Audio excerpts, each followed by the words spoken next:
Indianapolis. They call her the crossroads of America. You can feel that traffic.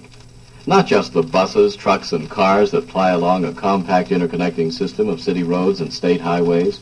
Not just the 16 major railroads that utilize a completely automatic rail system. Not just the 6 major airlines that make over 100 daily passenger flights. Not just these.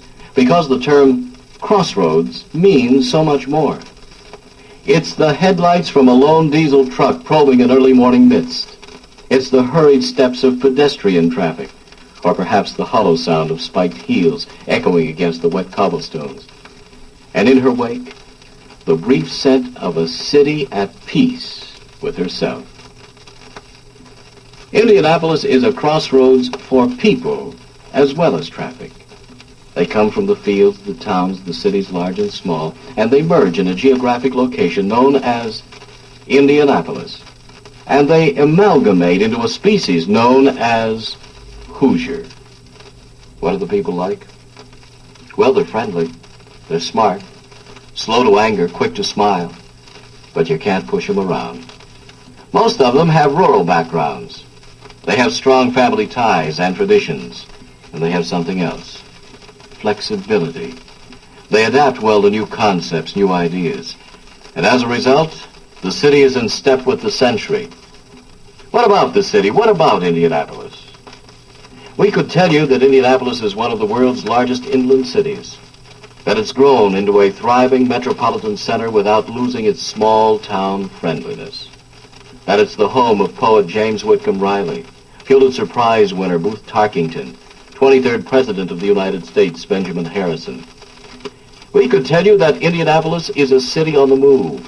Impressive new buildings are fast replacing older structures.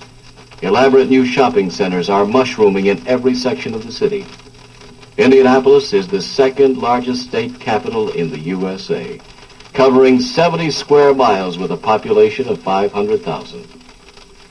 The population of Marion County is nearly 725,000. We could tell you that Indianapolis blends the new and the modern with the treasured and the traditional.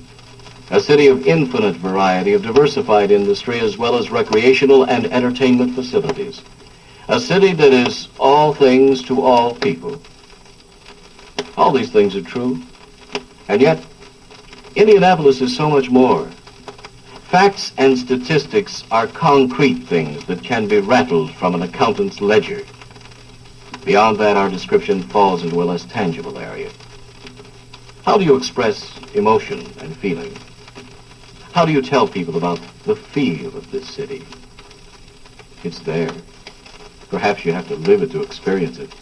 But it's something as solid as Monument Circle, and as durable as the Soldiers and Sailors Monument. It's a special feeling you get when you walk down the street or sit in the park. Call it pride. Call it confidence. Call it anything. It's an awareness of being in step with its destiny. The potential of the city idles like a finely tuned racing car that awaits the green flag on Memorial Day. It's fitting that the famed Indianapolis 500-mile motor race should have its home here. Indianapolis and Indiana have played a vital role in the development of the automobile, from the first solo performance by Elwood Haynes down to the dusty pumpkin vine pike to the paved bank turns of the motor speedway. From one year to the next, the city gathers momentum, and then on Memorial Day it goes barreling down the straightaway, bringing to a climactic conclusion one of the country's truly colorful festivals. Yes, Indianapolis is all things to all people. But to the 500,000 residents who live here, it's home. It's a city. You can see it in the skyline. And yet, it hasn't lost what so many other cities have given up as a price to progress. It hasn't lost the ready smile, the acknowledgments, the tip of a hat, or the let me help neighbor as a total stranger lifts you out of a jam. Indianapolis is truly a city that's growing. Over 1 million people coming and going. Indianapolis, the crossroads of America. There is no place like a city that's growing.